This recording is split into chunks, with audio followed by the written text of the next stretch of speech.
Dum, dum, dum. Awesome.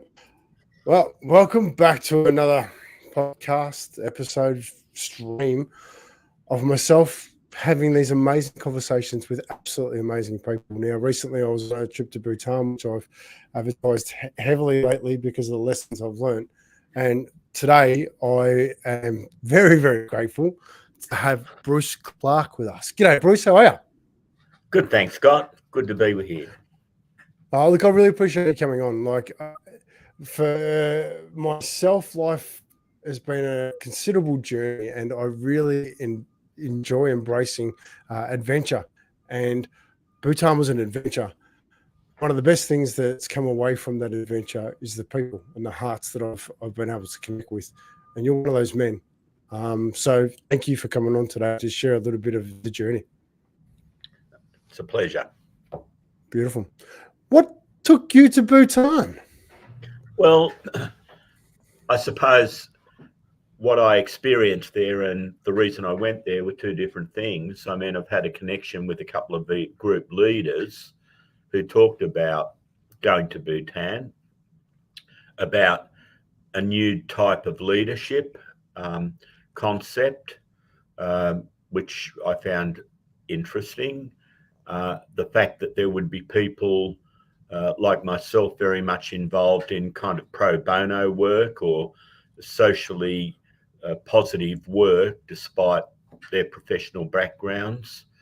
And it's an area of the world that I'd wanted to go to, that northern. I've been to India, but I hadn't been to those northern Himalayan countries. And so it just fell into place when I had the time to do it. Yeah, I love it. Oh, that's you're a busy man, so I really appreciate your time today. Leadership from Bhutan. Explain that to me. Well, I think that one of the things that I've managed businesses and law firms and so forth, and there are systems about that. But I think that leadership also comes from really a spiritual side and also from the heart. And I think that, not that I have ever been at this level, but really good leaders bring more to it than simply the dynamics of leadership. The basic patterns of what you do as a leader, what you should do with your staff, your understanding of HR and so on. I think that there's another level that really sets aside people.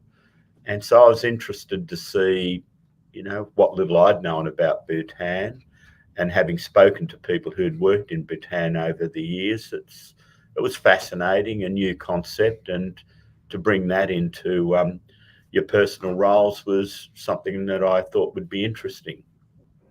Yeah, I love that because I don't think that's spoken about enough.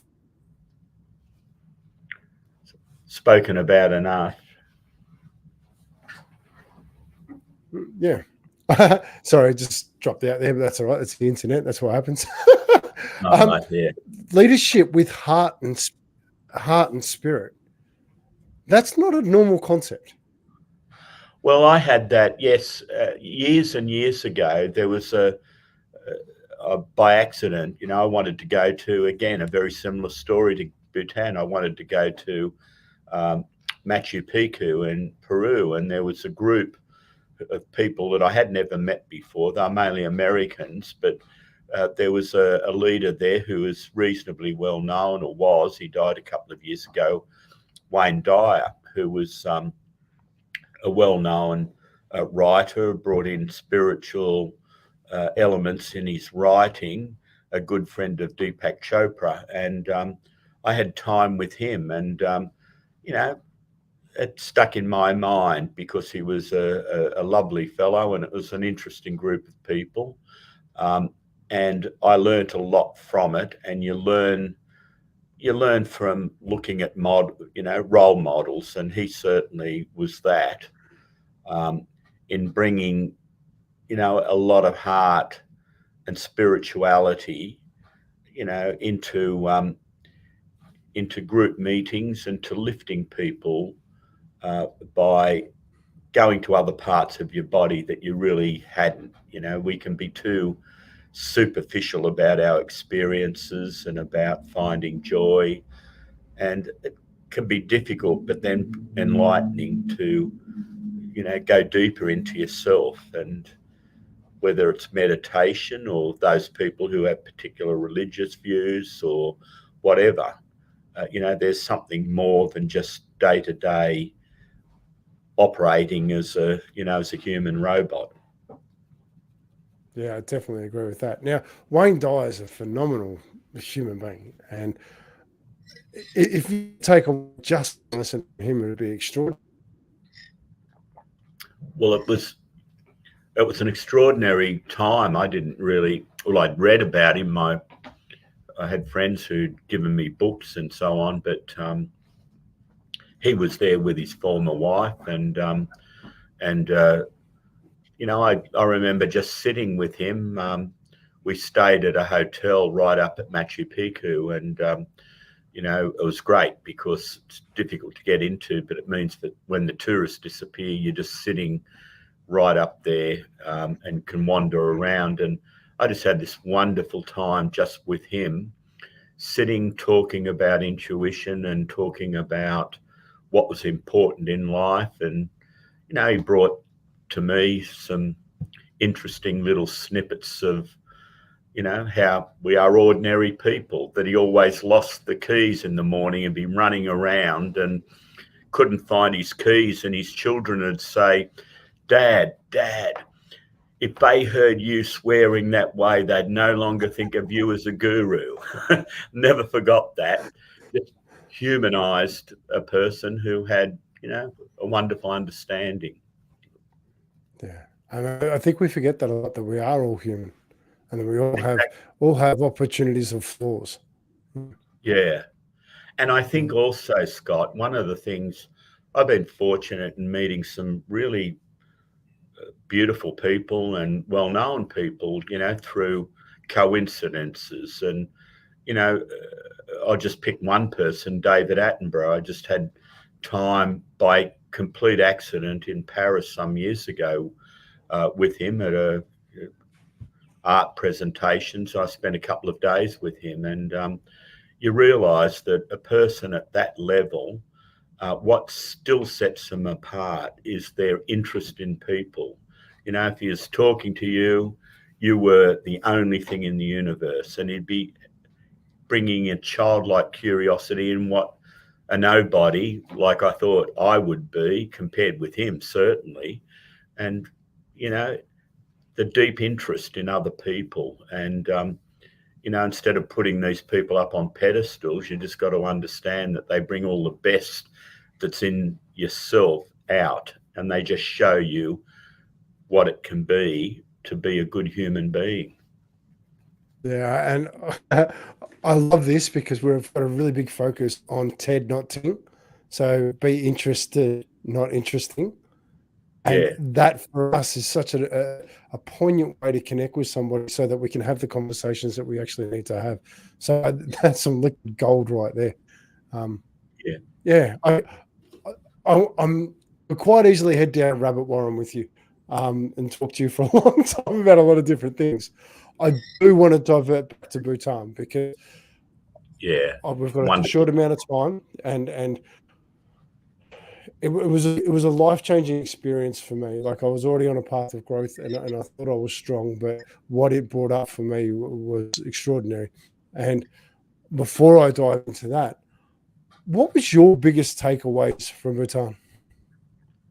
Well, I think there's a number of things. I just found the importance of connecting with nature and your inner self. It was so much easier in a place like that, where there was respect for nature. And of course, it's a beautiful place, but there are a lot of beautiful places around the world. But, the idea that the whole community, really puts a high level of support on their nature, the connection with the earth, the connection with their mountains. That was one thing. And of course, the other is that it attracts people who are yearning for those kind of connections. So the people in our group either were naturally people that you would like, or this environment brought the best out of them, one or the other, but it didn't matter. It ended up being a group where people were very supportive of one another, understanding, and where people, and this is the thing for us men, where people could be much more open in sharing their innermost thoughts and feelings. The women in the group find it a bit more natural, but with men, it's not always easy, is it? No, I agree with that completely. Like even myself, like I said to Tanya before I left, she says, "Why do you want to come?" I said, "Because I'm finding myself lonely in conversation, and I just want to have a different conversation. I want to challenge what it means to be human. I want to challenge what connections actually like. To go and sit with people that have extraordinary amount of experience in life, have big hearts, and are open to dialogue beyond the normal conversations of football, weather, and the news. It's just a wonderful place to be." So no, that's right. Yeah, well, it's and I'm looking into that because with the people of Bhutan, it was interesting, like going into the different temples and seeing the respect and the pride and the detail of those temples. There was a real passion there for that. What did you find in heading into the temples and spending time with the people? Well, there's a lot of, I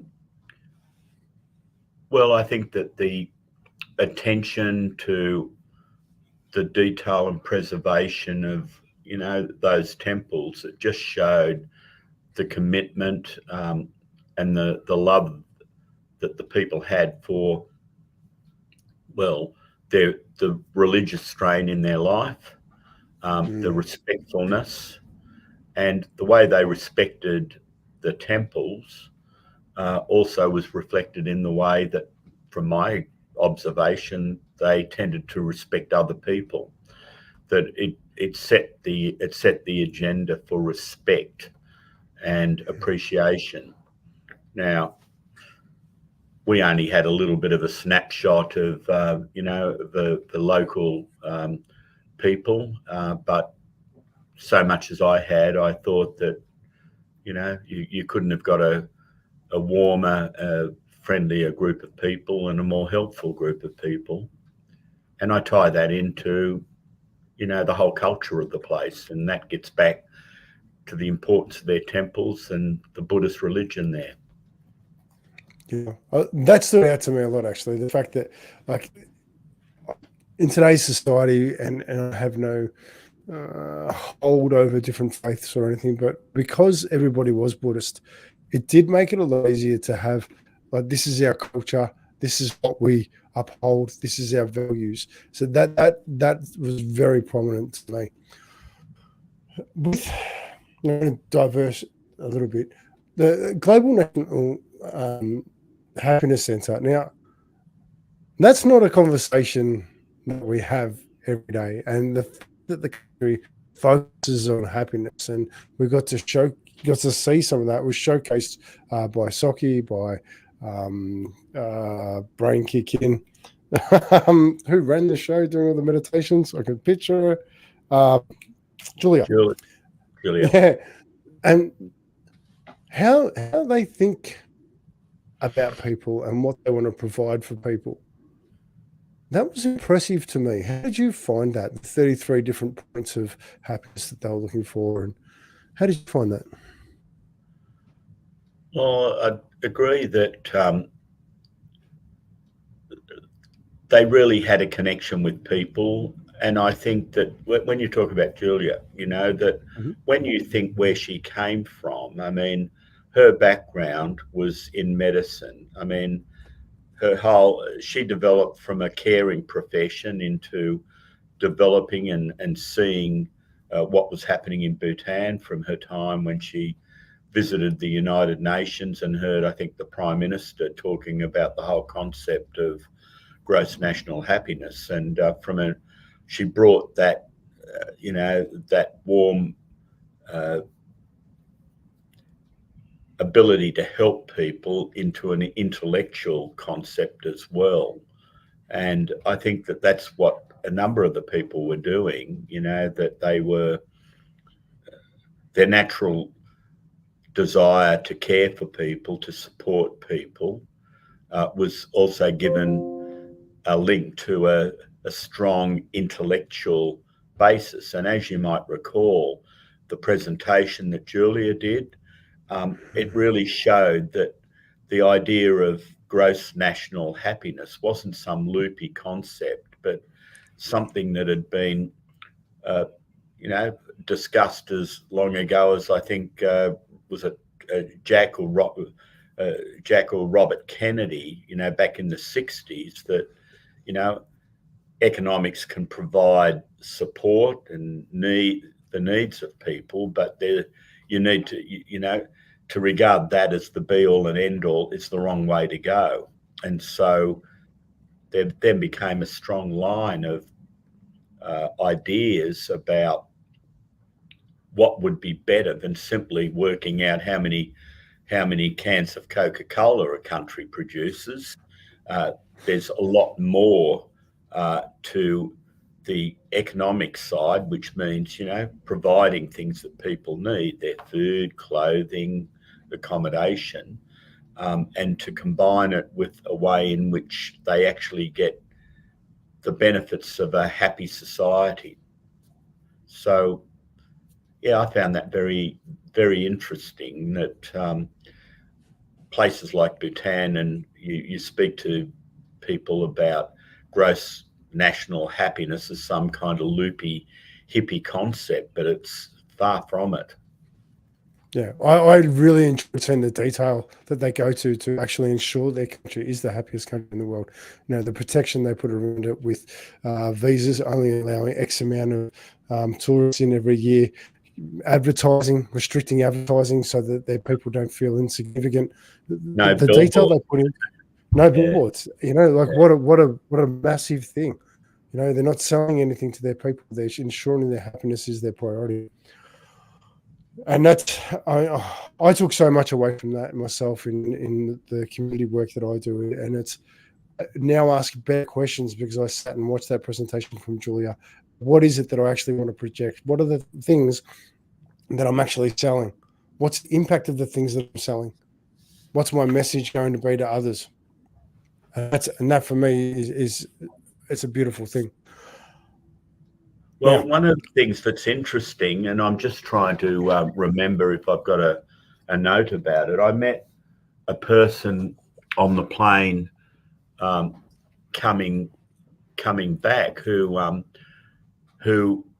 provided.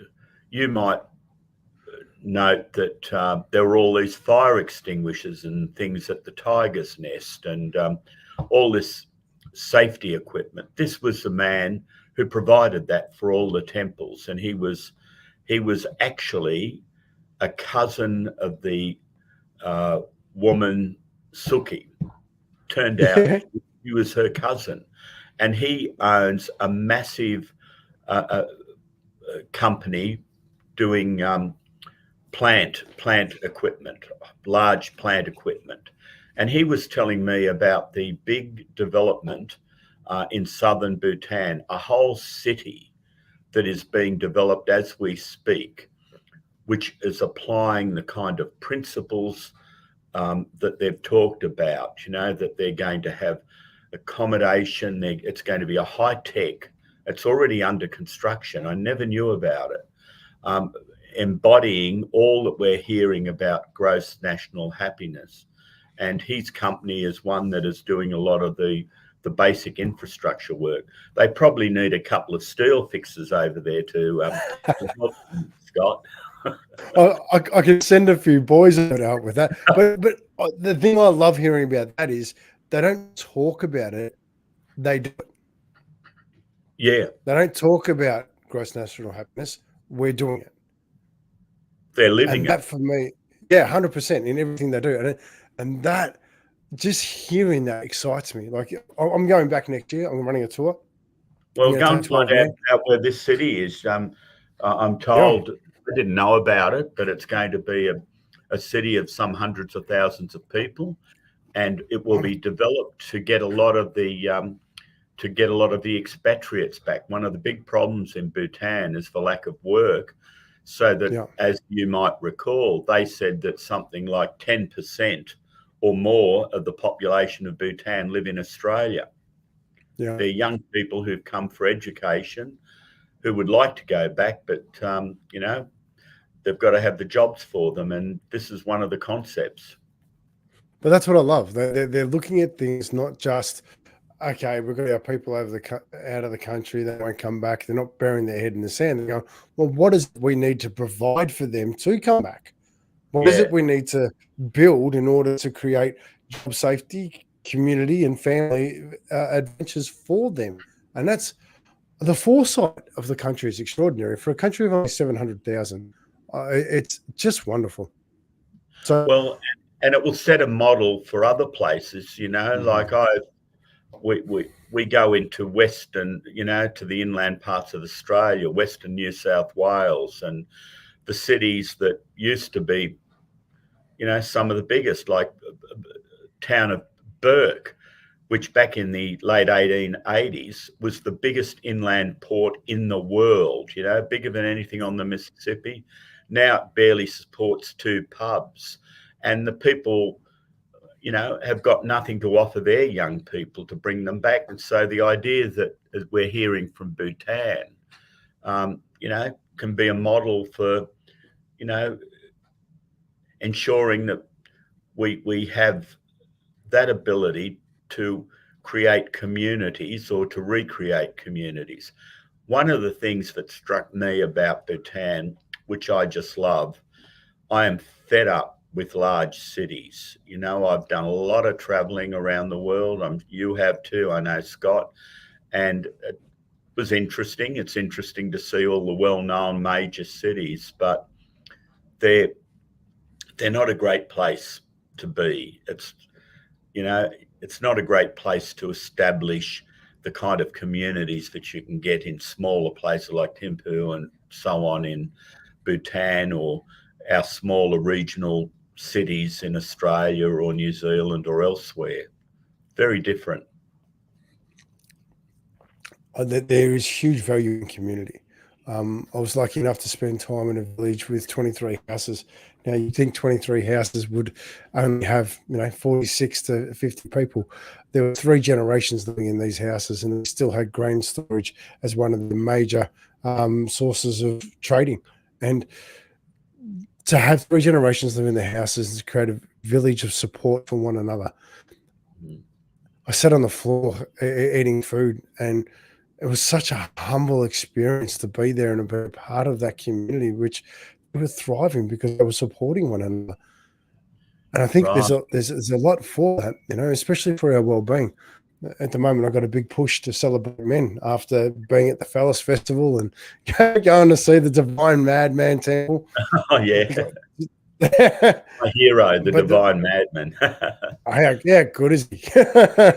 But the key to it is that they embrace the Phallus, they embrace manhood, and they don't shy away from it. So therefore, they have the discussions about it and they grow through that.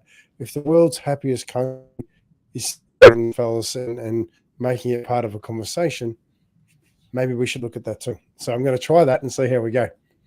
Excellent. Yeah. Well, talking about the Divine Madman, you and I went on a bit of a walk through up the back of Paro into the Tiger's Nest, which is one of the most spiritual temples in Bhutan. Yeah. I fell in love with the man that you are on that walk because of a moment in time. But before I dive into that, how was that day for you? Oh, look, I thought it was quite amazing. And I'd been doing quite a bit of traveling, and I hadn't been as fit as I should have been. And it's a fairly strenuous walk. And it was one that I was very keen to get up. I suppose, I was probably the oldest person on the trip, about the same age, maybe, or a bit older, a year or so different to Peter. And but I've always felt fairly fit, but I wasn't fit when I went there, and I just wanted to get up to the tiger's nest, and it was really worth it.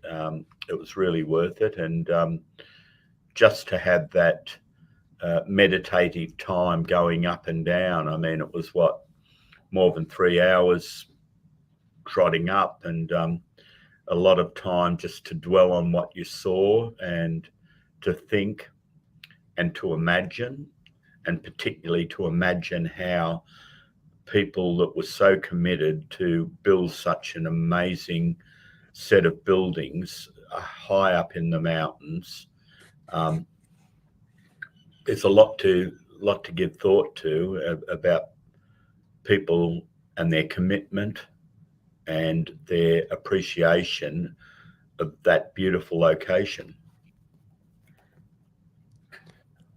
Yes, so I'm thinking back to it and thinking, why would someone choose to build a temple in this crevice on a cliff? Is an absolute shocker to get to.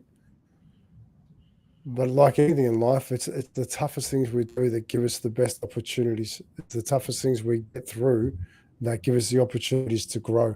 And I can imagine sitting there looking at that at the end of it, just going, I can't believe we built that. Yeah, well, that's right. And of course, the tiger. And you might know, I don't know, the person that I was sitting on the plane as I left Bhutan, he mentioned that I think it was his auntie, great auntie, or some connection, had made that pilgrimage 120 times up to the tiger's nest. And she's an older lady. But here is the amazing thing.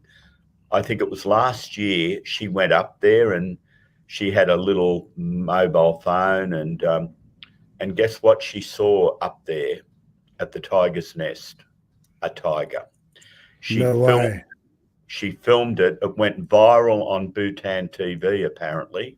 She actually filmed a tiger up there. And there are tigers in various parts of Bhutan, but not in that area. They hadn't seen any for many, many years. Suki could tell you about that. I hadn't been told about that story, but yeah, to the tiger's nest, which was the start of the whole kind of story about why it was set up there. Yeah. Well, Soki's going to get a phone call from me. I want that footage. Indeed. Well, and it's an incredible journey to get to the tiger's nest. And once you're there, the buildings, the monks, the feeling of being in such a spiritual place, like, it's humbling. Oh, it is indeed. It is indeed. And the commitment of the monks up there. I am still, I got one of these little welcome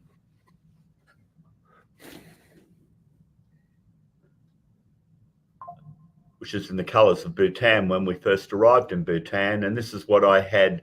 I haven't taken it up because when I got up to the tiger's nest, I had one of the monks bless it. He told me it was going to bring me good luck, and so far he's been right. Well, I still wear my. I've still got mine. I won't take it off. I'm exactly the same. I won't take it off. It's my beads, and my beads were blessed by the monk, and I refuse to take it off. Like, whether it's just a omen, but something changed. Something changed. No. Like, I just the presence of the monks, the presence of the building, the presence of the people, and it's the journey.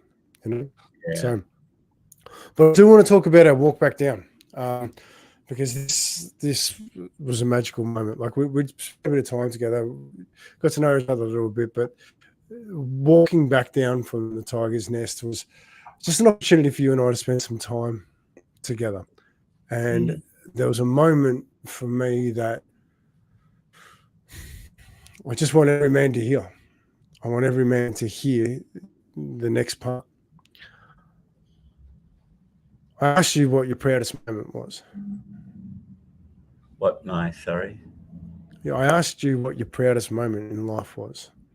Oh, And I think, yeah, I think we were talking about relationships and about our connection with our partners, women, yeah, and I think that I'd been through, as it's just too common, I suppose, a marriage that broke down, and after having children, it's a tough time. It's a tough time for everybody, and the one thing that I'd learnt, and I had as a younger lawyer done quite a bit of family law, and I knew that there are two paths that you can go through, and often, it's not always one side or the other that's right or wrong. It's not always the woman that's right in the way they deal with things, and sometimes men might have a very good rational reason to object. It might be about the arrangements about access. It might be that they wanted to take the children on a little holiday overseas, and their wife would refuse them to take them out of the country, more out of spite than for good practical reasons. And so very easy, and it cuts both ways. Women have the same issue with men, obviously, but it can easily lead to great anger, and that can then just set the ground rules for a long, long time. And particularly if you've got children, you are bound to have ongoing contacts as they go through their life, go through school or university or marriage and have children. And if you want to have a fight, it's going to kick back on you.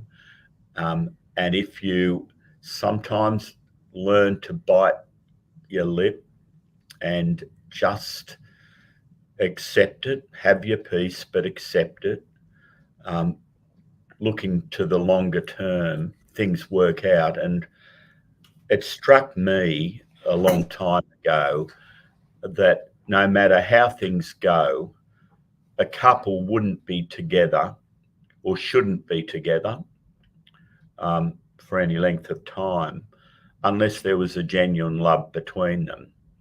And you just do not rewrite history, You do not rewrite it and say that person has always been a right bastard and they're horrible or whatever, or worse. You've just got to look for that aspect of that person and remember. And my philosophy's been always that people are like diamonds. You've got a whole variety of different facets, and some are just sparkling and gorgeous, and all of us have got sides of us that we're not proud of or are easily dislikable. And so with me and learning from others when I did family law, I just realized that you always do love the person. If it's been a proper relationship, I mean, I don't mean people who might have had a one night drunken stand and there's a child, etc. But in any relationship that is a genuine one, there has been love, there's a commitment. And I think that if you appreciate that, even if the closer connection is gone, there's still that love, and that will sustain an ongoing connection, and it will sustain you through having to put up with disappointments about not getting your way about some of the things I mentioned, access to the children or those kind of arrangements. And it will get reflected back to you. If you show genuinely that, a partner that might have been very difficult or had good reason to hate you for whatever reason will mellow, and it reflects backwards. And I've had that experience with my former wife, and I know many other examples where people, can go out, and the joy of having the children or grandchildren or somebody actually see that you're happy together is a great joy to them as well. Yeah, and the very statement of that you made to me was the fact that just because we're not together doesn't mean that I don't love her. I Yeah. will always love her. And just Yeah, well, a woman that's gone through pregnancy and childbirth and yeah, the joy of having the child. I mean, you've got to appreciate that's come out of something very, very nice and positive, and you know, don't forget it. yeah. And I think that's something that I'd love to see more men embracing the aspect of, and women too. Like if things don't work out, there was a time that you loved that person. There's a time that you Yeah, really, really cared about that person enough to be able to have babies, enough to get married. If it doesn't work, that happens in life. Things don't always turn out perfectly, yeah. but you But can there's choose that. always at that stage, there's more people in the relationship, just the two of you, and Yeah, you're very selfish if you don't realise that. There will be the children. There will be probably the grandparents and siblings and everybody else. You've got a responsibility to your own little community that, you can make it miserable for a lot of people, or you can work hard to try and make it as good as it can be in those circumstances. yeah. And you do have a choice. You can choose how you turn up. Yeah. That's for me. You can choose that. So Yeah. I love that, and I love that bit of it. And thank you so much for sharing that. I'm just conscious of time. I want people to watch this. So if we go over the 45-minute mark, people just flick Right. out. So if you had one takeaway from Bhutan that has sat in your heart that is for a forever memory, what is it? Well, I think, and I won't go into the details of it, I think that it's a couple of the conversations um, that we had with various people. I've had conversations with you and a few of the women where we were put in a position where we'd have to open up about a particular, maybe a fear that we had or a problem that we had and so on, and to listen to them and to find it in yourself to come up with something that might, you know, uh, assist or help. And being put in that position, and we found, I think, that we could say something and felt really good that we could be a bit of a teacher both ways too. It didn't go one way. That person would then do, and you'd be surprised that people found an inner wisdom in those circumstances, in that setting, in that group, that they may not have realised they had. And I was talking to somebody from a faraway country. I won't say who it was, and it was a complicated issue. And I thought, God, you have to have the wisdom of Solomon. And then I just went back to basics, and I thought, hey, what if you go to A, B, C, and the solution, not a solution, but an avenue started to open to my surprise and to this person's surprise. And I had the same experience coming back to me from others there that, we, if you're open and transparent, there's an inner wisdom that will come out, but we don't allow it to come out because there are too many blockages in our society. If people aren't open, you can't bring it out. You don't even know you've got it.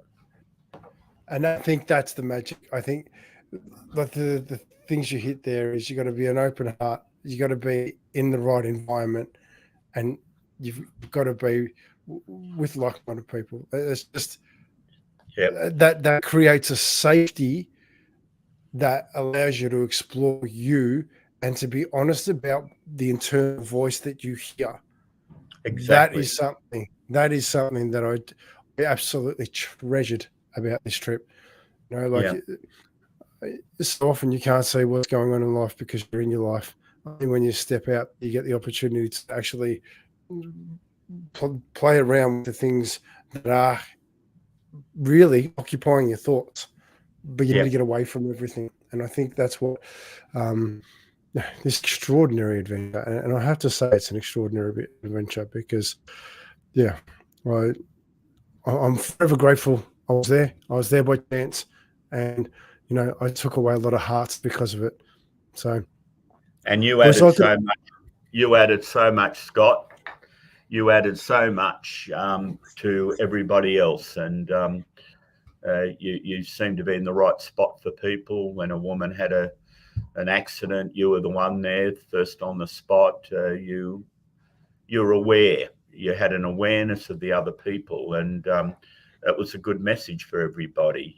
Because we can be too insular to be absolutely aware of what other people are up to, where they were going, and not in that negative sense of a kind of being a busybody about other people's affairs, but being a concerned connector with other people. It's a great skill that you've got, and it's something that we all took out of that time away.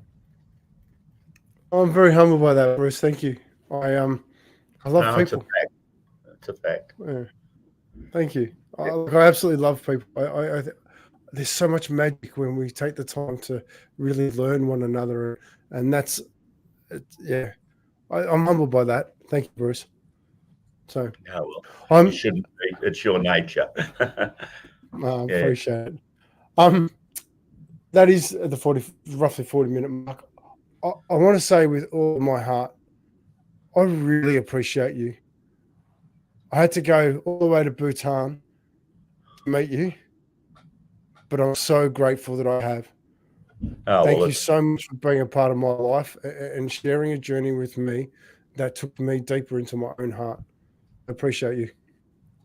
It cuts both ways, Scott. It's been wonderful to talk to you. Thank you. Yeah, no worries. All right. So anyone who wants to reach out or have a conversation about Bhutan, please let me know. I am taking a tour next year. It is not for everybody. It is, and I'm going to be a little bit choosy on the people, not because of any other reason other than what you've just heard. The community and the people that are there is just as important as the journey itself. So thank you so much, Bruce. We'll be speaking to you again soon. For anybody watching, with all my heart, thank you for being you. Take care.